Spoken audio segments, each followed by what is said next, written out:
ভাইকে অনুরোধ করি, আসুন আমরা আগামী নির্বাচনে এই দেশের ভাগ্যকে পরিবর্তন করে দেই। আমরা এই দিন জাতীয় সংসদের নির্বাচন ছাড়াও হ্যাঁ না ভোট দেব।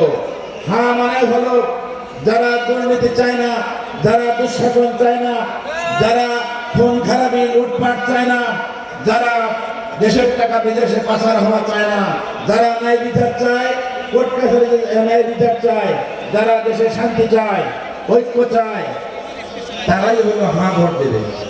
আর যারা এগুলির বিপক্ষে যারা কাজ করতেছেন তারা হলো না ভোটের পক্ষে। আর না ভোটের পক্ষে যারা আমরা বিশ্বাস করি তারা হলো ওই চাঁদাবাজ টেন্ডারবাজদের দোষর। যারা না ভোটের পক্ষে কথা বলছেন তারা বাংলাদেশকে আবার পিছনের দিকে নিয়ে যেতে চান। যারা না ভোটের পক্ষে কথা বলছেন তারা দেশের শান্তি চান না, দেশের শৃঙ্খলা বজায় রাখতে চান না, তারা এই দেশকে ভারতের হাতে তুলে দিতে চান। সুতরাং না ভোট যারা করে, না ভোটের পক্ষে যারা কথা বলছেন তারা বাংলাদেশ পন্থী না, তারা ভারত পন্থী। সুতরাং আগামী নির্বাচনে এই না ভোটের পক্ষে যারা তাদেরকে না করে দিতে হবে।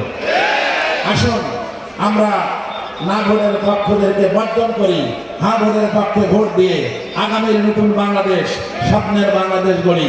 সবাইকে ধন্যবাদ। আসসালামু আলাইকুম রহমতুল্লাহ।